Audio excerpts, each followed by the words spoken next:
Hello and welcome to the Gooner Talk. Back again with you guys and girls for another episode of what is not the usual 8 a.m. shenanigans. Today is a different episode. I'm away this weekend, and so I'm pre-recording some content for you. What is going to be a Sunday morning 8 a.m. episode, talking about the current state of Arsenal during this international break. And to do so, I'm joined by two fantastic guests. First of all, it's Sky Sports News and Sky News presenter James Green. How you doing, mate? You good? You well? I'm good. I'm awake just about, so we're all good.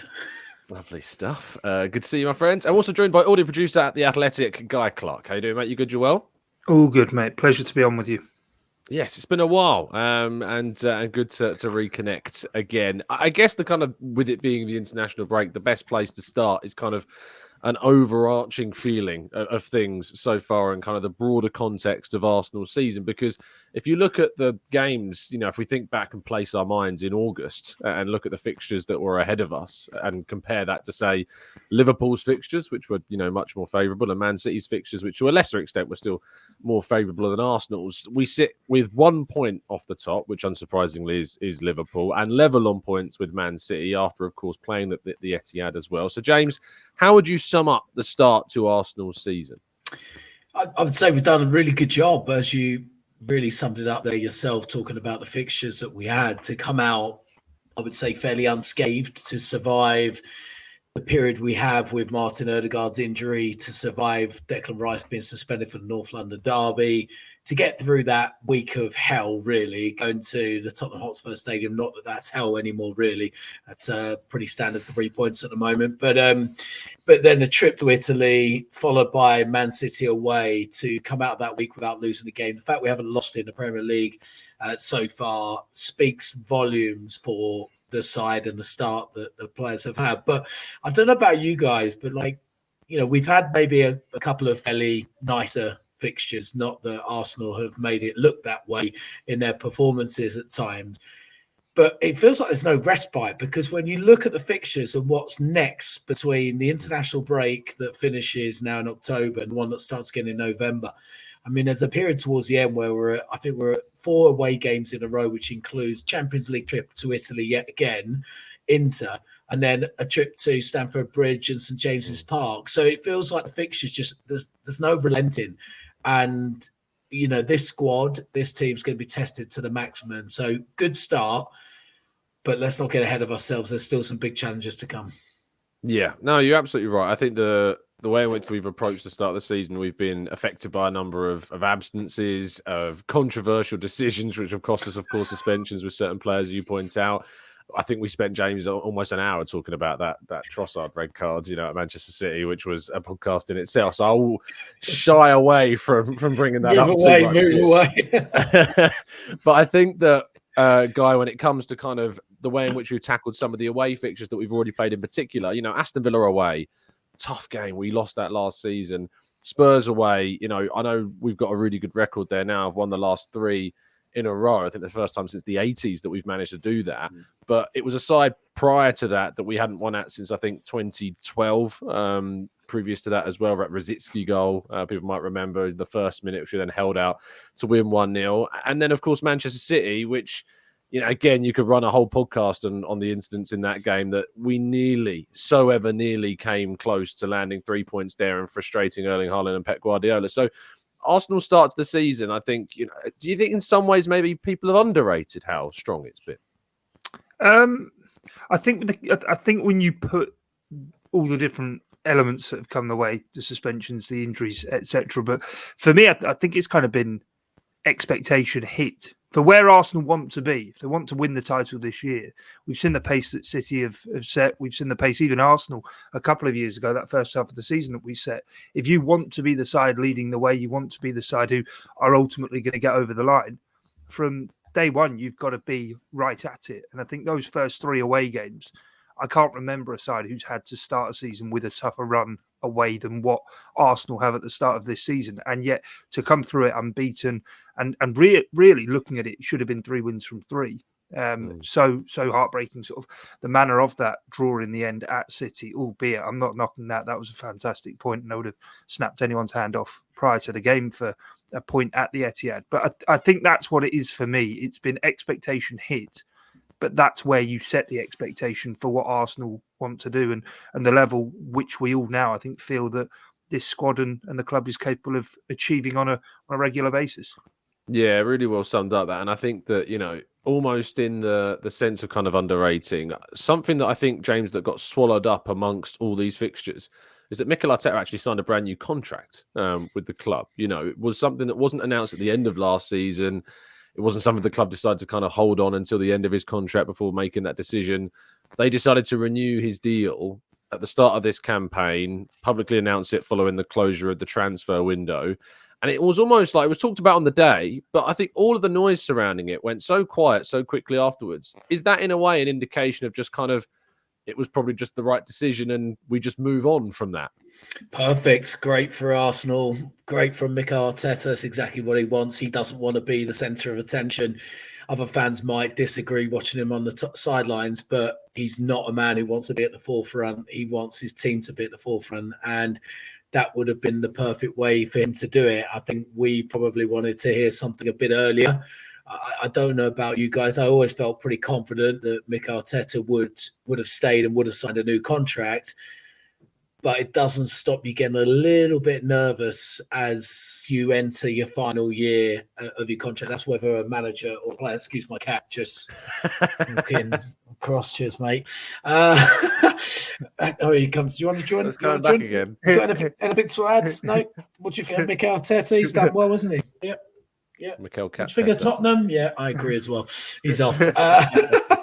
But yeah, look, I think it's just everything that Arsenal want. They want the focus to be on the pitch. They want the focus to be trying to compete for the Premier League title. And that's exactly what happened. There was no distraction to it. As you mentioned, I think we spoke about it for a day, and then it was straight back to business. And I think such is the intensity now of the Premier League, what Arsenal would have learned certainly over the last couple of seasons, how tight it is, that you can't rest on your laurels. You can't have a lull in your season. You have to just go from match one, and that's it. And it's like, that's why, a game at home to Leicester when it's 2-2 and it's going to the last seconds, minutes of the game. That's why it's so crucial to get over the line in these games, because you've got points now. So it matters so much more towards the end of the season. So look, from the contract point of view, yeah, really spot on from Arsenal. Exactly what Arteta would have wanted. Just now focus on the boys on the pitch. Indeed. Just to stick briefly with the manager thing as well, Guy, we started together with the Arsenal way back in 2021, not to make you feel too old. And it's making me feel old just thinking about that. And at that time, kind of the view around Arteta was so split still, amongst fans. We'd had the elimination to Villarreal in the Europa League, and that was a real low point from kind of my perspective of Arteta, and I was struggling to really at that point even see a way forward for him. We were finishing 8th in the league and getting beaten by the manager that you'd replaced at that time, as well. The mood was really low. Is it in some ways, when you look at kind of that point from 21 to where we are now and the start of a brand new season, having competed for the title in the last 2 campaigns, finished 2 points off City last season and now level on points to them 7 games into the new season with ambitions, of course, and expectations from many of winning it. If you try and place your mind back to that point in 21, did you foresee it getting here? No. I think anyone who did was maybe mad. I remember the heavy defeat. What was it? 4-0 up at Man City at the beginning of that season. Xhaka got sent off. That for me was 5. I was going to say, was it 5? Yeah. Thanks for that. No, that for me, the Villarreal game was horrendous. But that for me at that point, I was like, look, there's just what are we doing? What are we actually looking to achieve here? And I remember at the time myself thinking, the mentality at the club is broken. The culture at it is not right. We need a proven winner to come in and just lay down some ground rules, even if they're not there for long. For me, it was Antonio Conte. It was which, looking back now, you think that's mad, but it was a case of exactly, James. I shudder. At least he's honest. He's honest. Fair. I would be admitting that, Guy. I'm happy. I'm happy to sort of own and admit that. But I like you say to him, go back to then and think. I often think about it and the way in which Arteta has reconstructed the club. I mean, so long through sort of the Emirates era, we were the diminutive small guys who played really neat football. Now look at us, we're a team of giants. We physically impose and dominate teams. I remember growing up or even reading anecdotal stuff about the the Invincibles team, so many of them were 6 foot plus, and in the tight sort of tunnel at Highbury, they intimidated teams before they went out. We're now really building in and sort of feeling that energy with the team when they're all standing there, 11 guys, the opposition rock up in the tunnel alongside them at the Emirates. And of course, it's not as intimidating or as intense as it was at Highbury, but they just sort of eyeball them and stare at them. And I think a few opponents know before we even get out there. I mean, so much has been made around the set pieces. Teams are scared to concede corners to us now because they know the threat that is coming their way. And I think it is all credit to Arteta. I think he's done an absolutely remarkable job. And I think that has to be recognised, that there was within the fan base I don't know if it was a majority, but there was certainly dissatisfaction of, and maybe not wanting him out. I don't think at the point of saying he's got to go, but I was at the point of thinking he's not going to be the guy to restore us to where ultimately we haven't quite got to, but we certainly look as though we're on track to. I thought it was quite. I think now, sorry, just to finish it, I don't think now, so he's been there 5 years. I don't think now you could envisage somebody else managing Arsenal in this current era. It is his job until it's not. Yeah, I totally agree with that. I was just going to say, you mentioned the game up at Manchester City where Xhaka was sent off, conceding 5. Arteta actually brought that up recently, and he spoke about that after the City game. So although fans, we remember those times, Arteta remembers those. And the good thing is he's learning from all those past experiences. We're not seeing repeated mistakes. He's not doing that. We're not looking and going, oh, we've seen this before. He's changing everything. He's recognizing errors in his ways, errors in his team's ways, and he's rectifying that straight away. And I think for fans, we just want to see progress, and he's been doing that ever since he joined. And I think from my perspective, that's why I'm certainly not blowing my own trumpet, but that was why I saw what he was doing when he joined. And I saw the progress he was making. I saw what he was trying to do on the pitch. I, as a fan at that point, because of what had come beforehand, was willing to sacrifice a couple of really tough years to try and flush out the squad, flush out the dead wood, bring in some energy, bring in some youthfulness, and give a guy like Arteta, who very clearly had a very smart brain, give him a chance. And, we are being rewarded with that. And look, we're the envy of so many different clubs. I'm fortunate that I go and speak to plenty of other football managers in the Premier League, and the amount of times that the Arsenal project and Arteta is brought up in terms of a manager almost asking for time and patience, that it's going to take a little bit of time to settle in put in their ideas and settle the team in and bring in the players that they want to bring in. It's not going to happen in 1 or 2 transfer windows. It's going to happen a little bit long term than that. And I think Arsenal is a bit of a blueprint for many other clubs to start following, to be honest. Yeah, just on that. Sorry, Tom, just to come back in on sort of. I'll just let you. The reason my patience never quite fully snapped and went. I remember after that game, Pep Guardiola basically said, and we'd started that season with a horrendous injury crisis, but he sort of said, wait till he's got his players back and wait and see how we go. And we invested. That summer was the first one sort of the 2 big summers we had back to back. That was the first one where we invested quite a lot. Now, a number of those players, sort of Lokonga, Tavares, aren't still about. Ramsdale, exactly. But they were the cornerstone. I remember, as you say, Tom, that was the season we started doing the Arsenal way. And by that Christmas, I remember we went away at Norwich and absolutely tonked them on Boxing Day or the day after. It was our festive fixture. And I remember thinking at that point, we are onto something here. We got something going. We went away to Leeds. It wasn't sort of the easiest, but it wasn't the toughest place to go either. But it looked as though we all of a sudden had something. My issue round him was mentality, and could he deal with the big temperaments? Obviously, he'd fallen out with Guendouzi, fell out with Aubameyang. And to me, it was like, oh, is this guy as a manager going to be at that top level? But I think what you said, James, he's learning all the time. At the end of that season, we went away to Spurs and he died on his sword. He said, we play open football. This is how we play. Fast forward now to last season when we went to City and everyone's saying, oh, Arsenal only went there with the idea of a draw. No, Arsenal went there knowing if they lost, the title was gone, but they could nick a win. And we could have still taken a win in that game. But it shows the adaptability he's shown. And on mentality, he's gone from falling out with big names to bringing in someone like Kai Havertz, who he's essentially done a one-man mission on restoring to build him into, in my opinion, an elite player in the division. Yeah, I think it's a really clear point is on the man management in particular and the individual development of players. Like you think about Arsene Wenger was known at Arsenal for how he developed players, improved players at the club.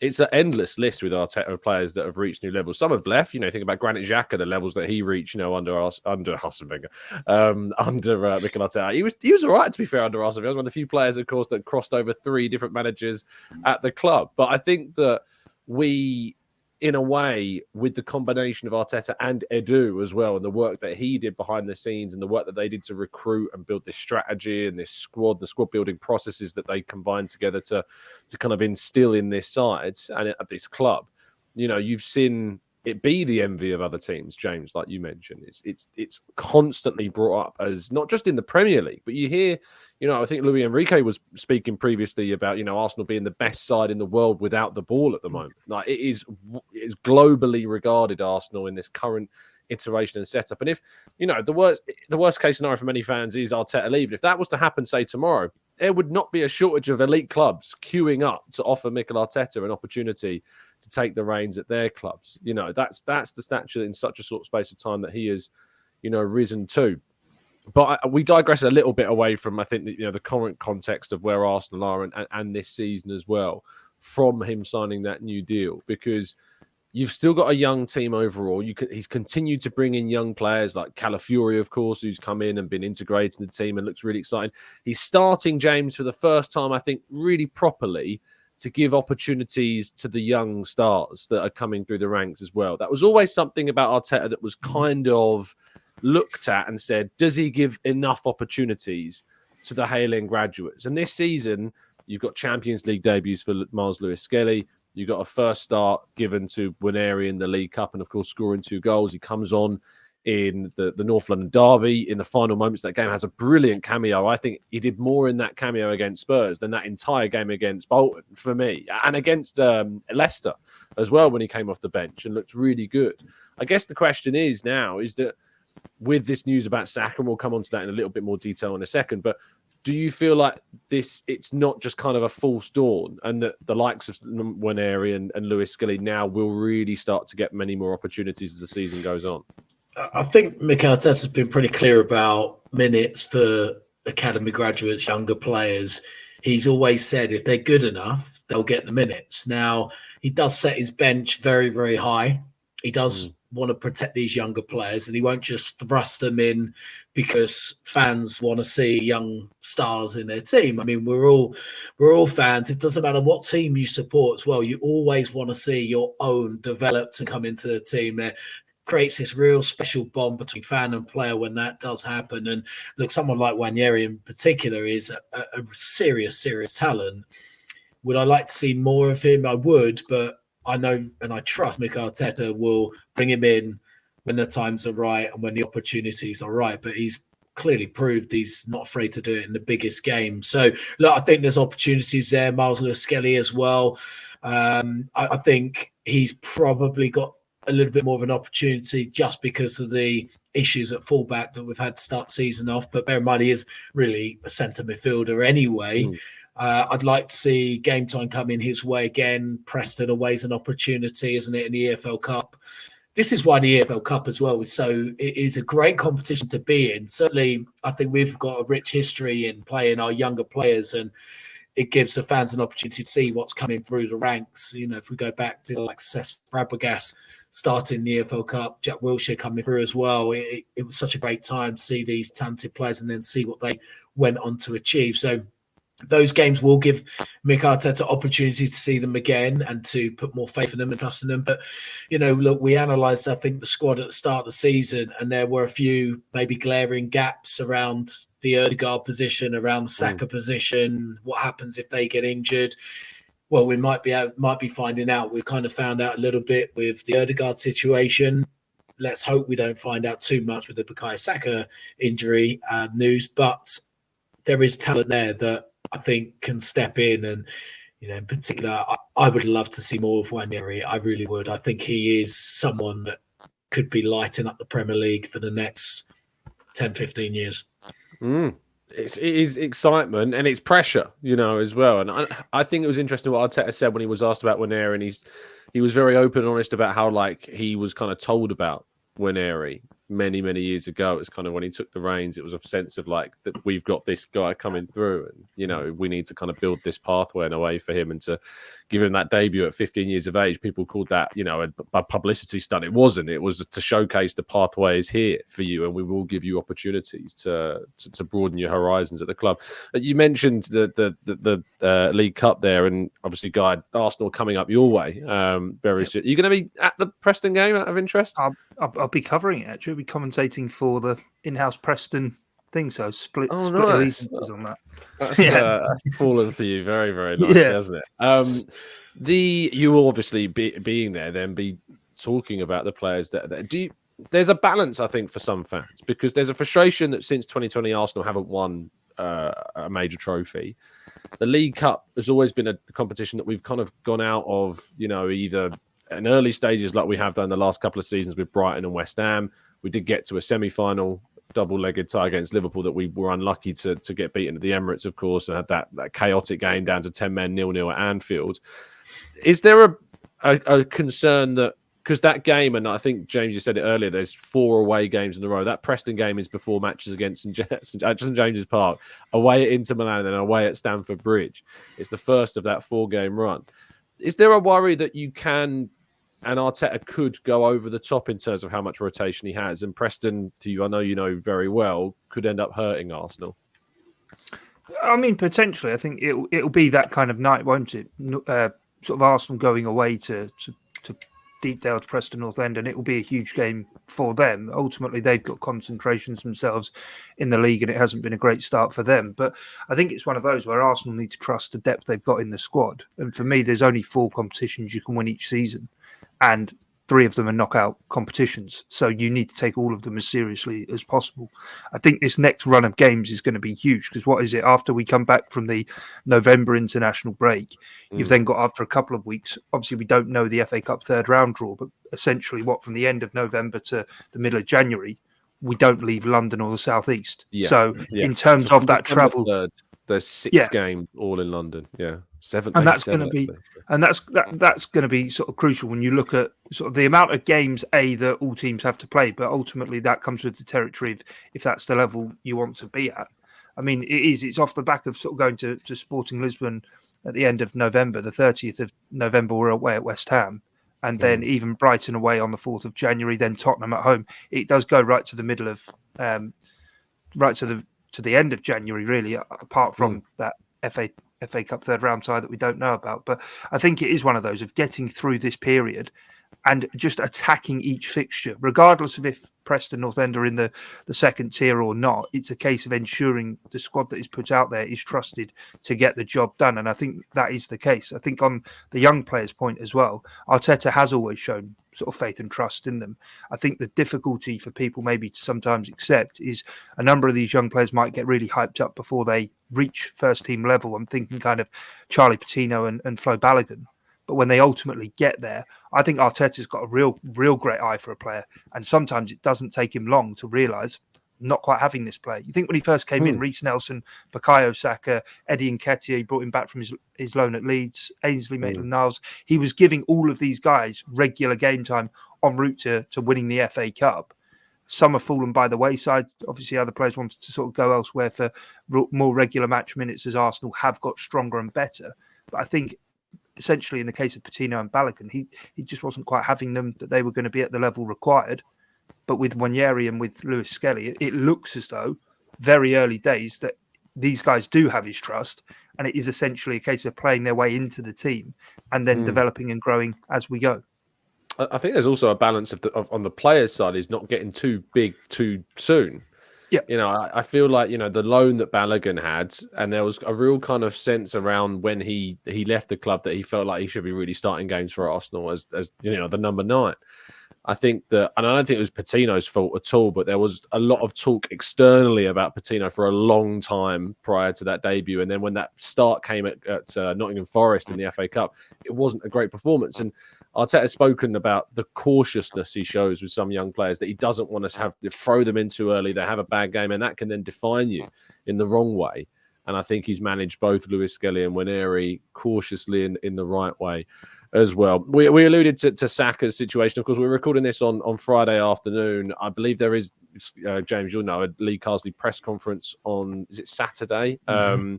When he'll give more information. So, of course, we are doing this without the knowledge of what Lee talks about at the weekend. But we can talk about it in more general terms, because there has been kind of some whispers that the initial kind of feeling is it's not too bad. If it does mean that he misses at least the Bournemouth game, how do you feel about Arsenal's depth in the forward line, not only to cope without Ødegaard, who is a big loss, and we're having to, deputise with Trossard in that position quite a lot, but to lose Saka as well? How much strain is that going to put on the forward line? Yeah, we've got to be. I think we have to be pretty honest about this. It's a problem. Ødegaard missing is a problem, but it's a problem that we've been able to solve because other players have stepped up. Now, it is always an opportunity when there's an injury for someone else to take the reins, to show the manager, show the fans what they've got to offer. But Saka just feels like a real big miss. His dominance in games, not just his ability on the ball, but it's also, from my perspective as a fan, looking at how the other players interact with him on the pitch, it's almost like they're always looking for Saka. Saka's like the end got right. Let's get the ball out wide. Let's make sure we get Saka on the ball. We can move the ball around as we do, but it's always like, yeah, let's try and get Saka one-on-one. So we're going to manipulate everybody around the pitch as Arsenal do with their movement and the smartness of like a Kai Havertz, Leandro Trossard. But so much of that is to free up Saka. I mean, that game against Southampton, it felt like he was just a one-man show at times. He was absolutely sensational. And so it's a worry for 13 me. chances, correct? Yeah, he just... opportunities. I mean, don't get me wrong. I mean, Southampton defended him horrendously, but he's still been a shining light all season long. And it concerns me because so much of our attack is fixated on that right-hand side. The good news for Arsenal, I would say, is the return to form of Martinelli. I think that really helps because if we go back to last season, we didn't really have an attack down the left-hand side for a huge amount of our game. So I think that's a positive. But again, look, we've got to treat it like an opportunity. I don't think Mikel Arteta will let his players be down about it. It's a case of, right, dust yourself off, next one in, whoever it's going to be, however they're going to move things around and play a slightly different way, well, so be it. Well, hopefully Mikel Merino is back to full fitness, so that helps because that kind of frees up an extra maybe midfielder to push wide. One player springs to mind who could do with stepping up, and that's a certain Gabriel Jesus. So maybe we're going to see him finally step up and get back to his hopefully good form. Well, the worst case scenario, I think, for Arsenal is that Saka isn't available for the game against Liverpool, which would be a real big blow. However, Arsenal did play against Manchester City at home last season without Bukayo Saka and won that game 1-0. They also didn't have Gabriel Martinelli from the start of that game. They came off the bench because he was also having a fitness issue and scored that deflected effort that actually combined a number of substitutes. Remember Partey and Havertz in the build-up to that goal. They both came off the bench in that game because Partey was a fitness concern. Jorginho started, and Nketiah actually started up top that day. And Gabriel Jesus started the game on the right-hand side. So that does give some indication about what we can achieve, even with a number of players who have got question marks about them. But, Guy, it's a different Arsenal squad now. There's been recruitment since that game. There's been stepping up of players that we've talked about already, like Nwaneri, of course, who, potentially could be in with a shout of getting some minutes against either a Bournemouth or Shakhtar ahead of that game against Liverpool. But also you've got players like Raheem Sterling, who's been brought in, on loan, who's an option there. Trossard has really stepped up, since that game last year. Martinelli's form is really improved in the last couple of weeks. When he scored against Leicester, we'll talk about it a lot on the channel recently, you could literally see the weight lift off his shoulders when he scored that goal against Leicester. So, and then, of course, to get the goal against Southampton with that brilliant finish on the volley from Saka's cross as well will only give him further momentum. I wouldn't say he showed it necessarily in the interview I had with him after the game, but his enthusiasm, I'm sure, on the pitch is a lot greater than that. He's the worst. He's the worst Arsenal. He's so fan to monotone, isn't he? He loves talking to me. He really does. But when it comes, I think he did say at the end of that interview though that we enjoy playing these games and we're going to be ready for them. Is what he said when talking about Liverpool, which was a nice end to the. I've just got to say, after the Arsenal home games, you stand there in the media in the mix zone, and you're sitting there and you're chatting with each other. Please be like Erdegaard, please be like a Saliba or Declan Rice, please stop. And then you're desperate for someone, but Martinelli drops by, and you just go, oh God, you can't say that. You're hoping he's lost, and he's not meant to wander through the mix zone. Look, I love Gabriel. He's a quiet lad, and he's a lovely lad. Really nice to chat to. But you just, from our point of view, you want to get a little bit more. And he just doesn't. He's young. He'll work. He's a lovely guy. I'm not knocking him as a guy. Yeah. He's a lovely lad. He's very quiet. That's all. Just dig that little hole a little bit. Don't it's all good. I kicked it off, to be fair. No, I know exactly what you mean, though. There is some players are better than others at doing media. It's just the reality of the sport. Some players are just better than others. But as I said, he did give a really good line at the end about Liverpool and saying, that we will be ready for them when they arrive, and that he's one of the players that is going to be available. He's one of the players that is going to be their guy. And as I said before, how do you feel about the depth we now have in the attacking options in the team? I think it's been shown even through Odegaard being injured. Obviously, he's not an attacker, but so much of our build-up through attack goes through him that when he was then injured, the attack needed to get reconfigured. And I think the partnership that Trossard and Havertz have struck up, even towards the back end of last season, has been really, really strong. Now, that's facilitated when Trossard has basically been on the pitch, because when he plays, he sort of just seems to pop up always in those kind of left half spaces, even if he's playing on the wing. He'll come in, he'll interact, and him and Havertz do dovetail really nicely. I think what James said before, though, so much of our attack. When Odegaard got injured, I was concerned and was worried. Like, how's it quite going to function? Are we going to be as fluid? But ultimately, it was still a case of, so long as that ball gets out to the right wing and Saka can be there to try and deliver the final ball, can beat a player and just create a space. I think for me, like Gabriel Jesus, towards the end of his time at City, played a lot on the right and kind of said maybe where he feels more natural. I don't know if that was him sort of clutching at straws that it hadn't quite worked as being the number 9, the guy to ultimately replace Sergio Aguero at Man City. But it's an opportunity for him. For me, it's the reason we signed Raheem Sterling, isn't it? I mean, this is a guy who's got 100 sort of Premier League goals and more to his name. He's done it historically. He's played across that forward line. Maybe you'd say he wants to play off the left more. But if you've already got Martinelli, you've already got Trossard there.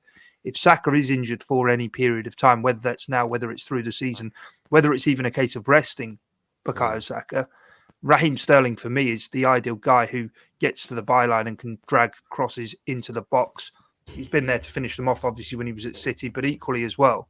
I think he's probably the guy you're looking at and hoping he can fill in there, turn it on, and prove a point, really, because ultimately he's come to Arsenal with a big point to prove. And I think based on, if you look at the last few performances, I would lean more towards Sterling right now than Jesus. His goal and assist against Bolton, of course. I liked his display against Southampton. I know it didn't end in a goal and assist, but I thought it was sprightly. He really got into the box well. He was dynamic. He caused problems. He's still got his speed. I don't think anyone can take away the pace that he's still got, when he's playing those balls in behind and he's running onto those passes. I think he looks sprightly, as I say. With Jesus, I don't know. There's just something missing with Jesus at the moment. James, do you get that sense? I just feel like there's that little bit of confidence he might be missing, and he's just can't quite grab it. Just confidence. We've seen it happen so many times to so many different players, and it's just there's like a switch, and it's just this confidence. And you could, watching that game, especially at Southampton, he's given that start, he's given that opportunity, and you can't, in my opinion, you can't knock Arteta for starting Gabriel Jesus, giving Raheem Sterling a start. Southampton, ultimately, if you're not going to try and rotate a little bit against a team like that, then you're never going to do it. And every time I was watching him, there's this indecision, and that's indecision before he's either going to shoot or indecision before he's going to pass. There's like a split second, and you can see it. it's happening in front of you, and you watch closely, and there's just this like little hesitation, and it's just not happening. And I don't know how you get. Well, I do know how you get it back. You put the ball in the back of the net, as Gabriel Martinelli has proven. It's so simple for strikers. Just seeing that ball hit the back of the net, it just is like this weight off your shoulders. Again, as we saw with Martinelli. And I think Jesus just needs that. He needs like a horrible deflected shot that goes in off 3 people, but it was directed towards goal. So it's still his goal.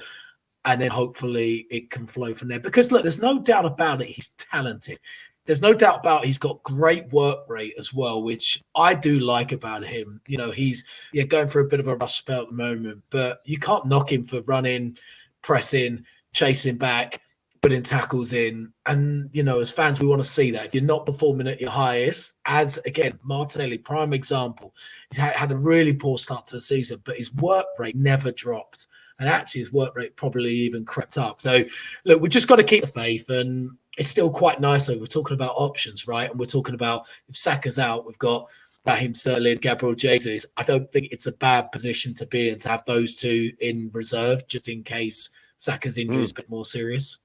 No, and with respect, like it is better to have them than say Nketiah and Nelson as your options going into play Liverpool. Like you would much rather have Jesus and Sterling as 2 options to be able to bring in. And you know, I think that the other point and the other question mark about the team right now is, I'll just ask you to go in this straight form, and you'll probably know who I'm talking about when I ask this question. But is Ben White in trouble? Again, I think it's a case of the options and the squad depth we've got. Ultimately, if Arsenal want to be successful, we've got to look at a 63, 64 game campaign. Now, anybody's not going to be coming through playing all of those minutes. And certainly, if you're on about the right back position with Ben White, but you've also got Jurrien Timber coming off the back of the injury he's had. This season, I would expect him, if Jurrien Timber starts 25 games for me this season, he's done really well. Because so often you see players coming back from an ACL and they'll get muscle injuries. It happens. It's something that happens. Night follows day. That people go, oh, he's come back from an injury, right? Great, that's fine. He'll be fine. Well, he's not, because he's still recovering. His body is still needing to get back up to full speed and full power.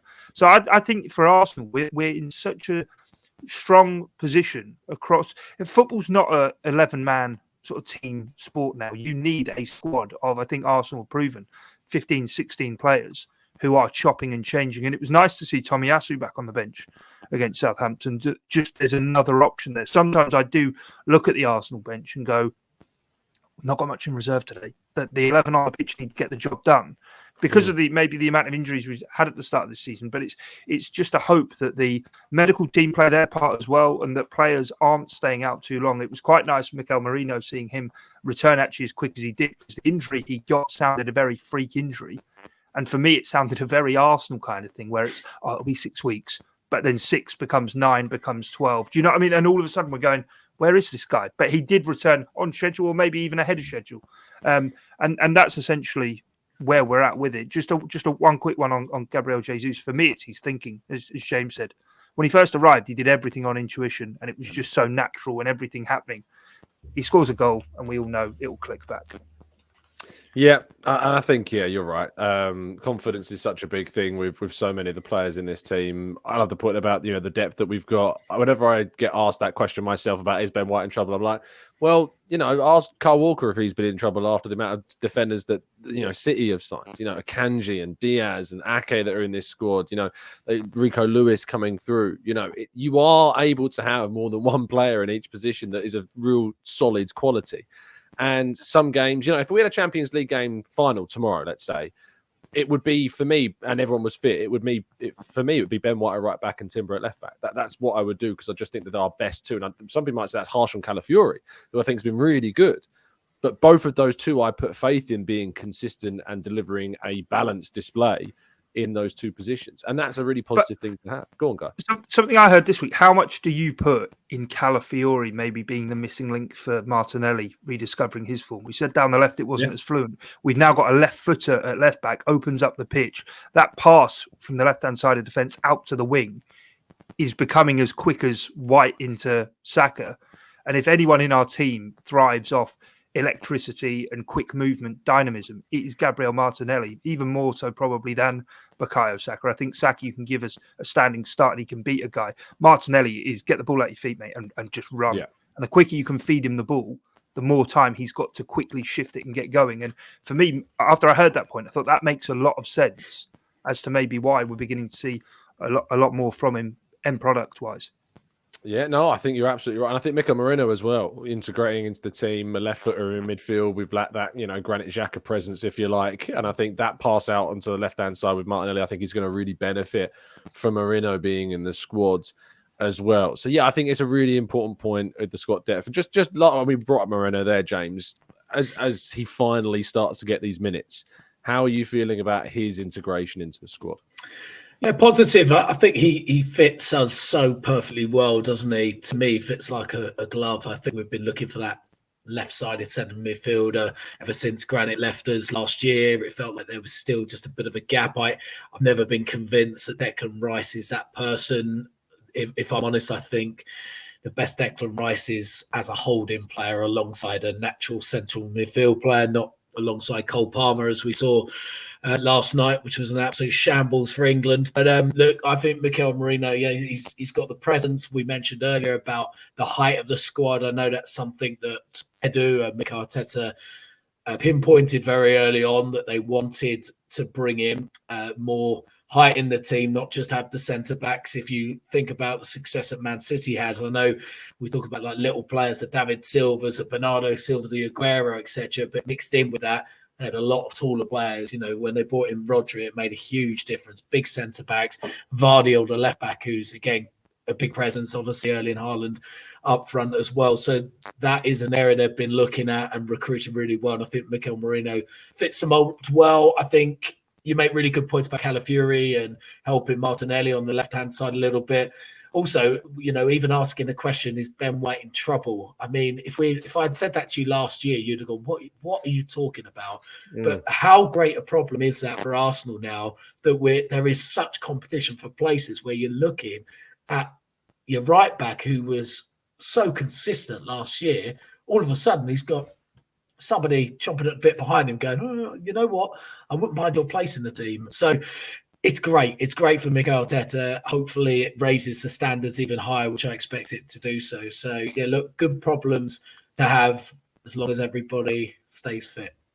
Yeah, and that is the big question: is who is it that's going to be available for the next game? Because, as you know, we've still got another week of international break to come, and who knows what's going to happen. You know, Mikel Arteta says he doesn't watch the games because he just can't. He hates it. You know, as fans, we hate it.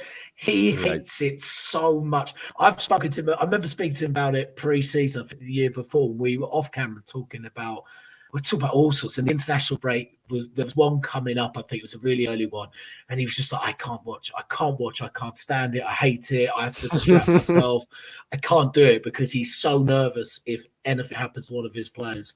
So he would have been feeling what we were feeling when we saw Bukayo Saka come off early last night. Yeah, it genuinely makes you more detached from like international football, like being an England fan, like from the perspective of as an England fan. Yes. I'd just rather England. Like it's weird.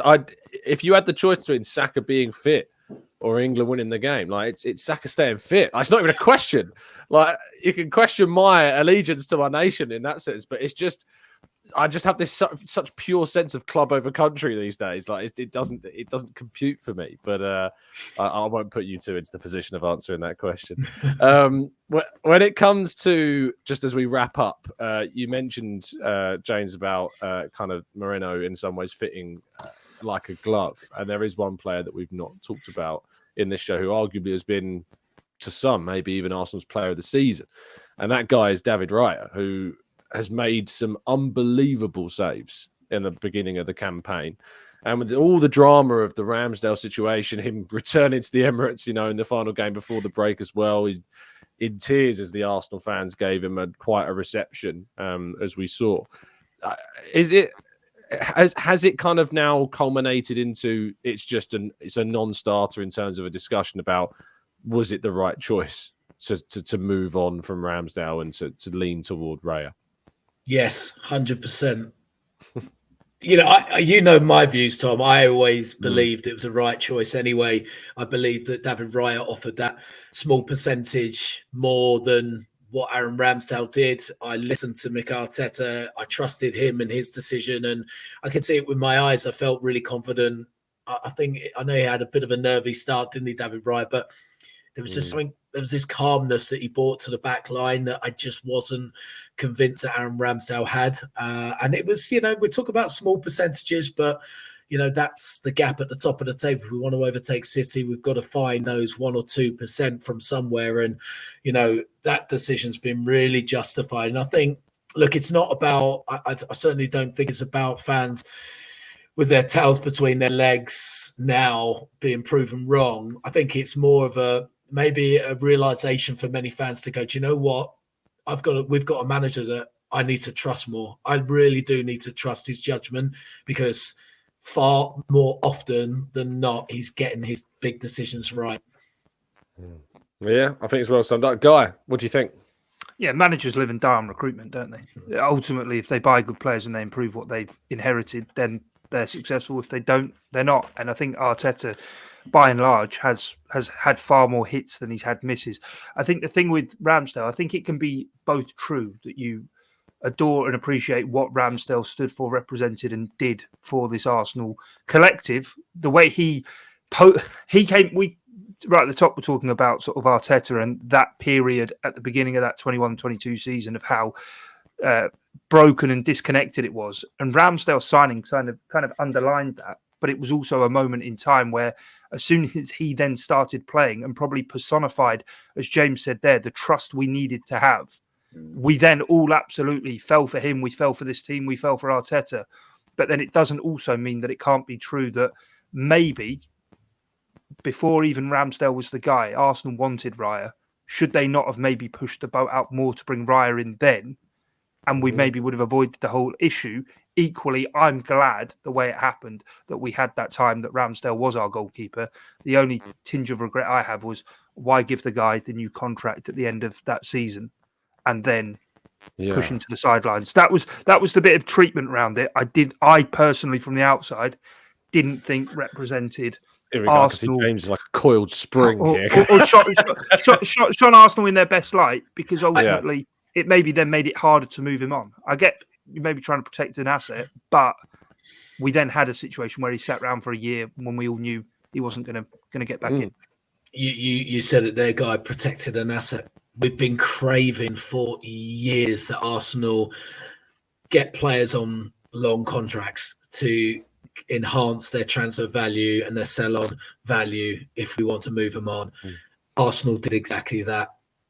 It's whether that's unfair on Aaron Ramsdale or not, it's the ruthless nature of Premier League football at the end of the day. And look, I respect Aaron Ramsdale immensely. I thought he did a terrific job for us. I think you summed it up perfectly. Again, it was that scenario where when he signed, there were so many questions from Arsenal fans about why we've signed a player that's been relegated with Bournemouth, relegated with Sheffield United. Yet he proved us all wrong yet again. And look, he did a great job. But Aaron Ramsdale will know more than anyone that there's no hard feelings. It is football at the elite level, and he's just got on and gone about his business. He's never spoke badly about the treatment he had. He hasn't spoke badly about the relationship with David Raya. He just accepted it for what it was, and he's now moving on and playing first team football. And hopefully soon we'll see him start for England in goal, because I think Arsenal fans would love that more than anything, to see him as England's number one. So then we get an opportunity to really get behind him again. Yeah, I said it the other day. I was like, my second team this season have almost become Southampton, because I'm just so desperate for them not to go down. I'm so desperate for Ramsdale not to be relegated again. And I've never had too many affiliations at all. I've a good friend of mine who works for NBC, Joe Prince Wright, who's been talking about and covering Southampton for a long time. I'm praying for him as well that they don't go down, but Just the idea of him making another relegation would be, and the thing is, I can't help but see it at the moment. And how nice is it that, again, like it wasn't that long ago where this toxic environment where we were desperate for players to leave. We wanted the back of them. We didn't want to see them back. We didn't. Aston Villa can go down with Emi Martinez for all I care about, James. Like, they can go down straight exactly. away. There's players like that, and now we've got a bit of love for Southampton and Ramsdale. So much love for Fulham because of Emil Smith Rowe. Now, obviously, Reece is there on loan. Even a bit of love for Alex Iwobi at Fulham too. So it's really, really nice to see that now from the fan base, from the players, and it's also just a sign of.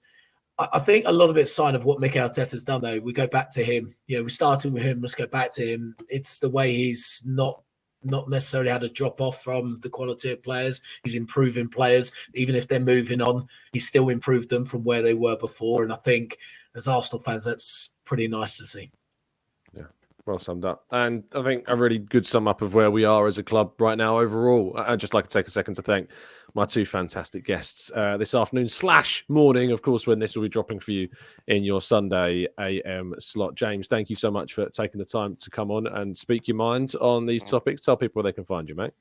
You can find me on socials, James at James Green in UK. And Tom, I didn't swear today. How good is that? Didn't. You kept my meditation very, very healthy today. Don't ruin it now. Thank you, James. Of course, yes, you can find James, as he mentions, at James Green in UK or in UK. Yeah, in UK. Yeah. Be in LA when I lived. It's only because it used to be in LA when I lived over there. Proper Brexit. Right. I love that.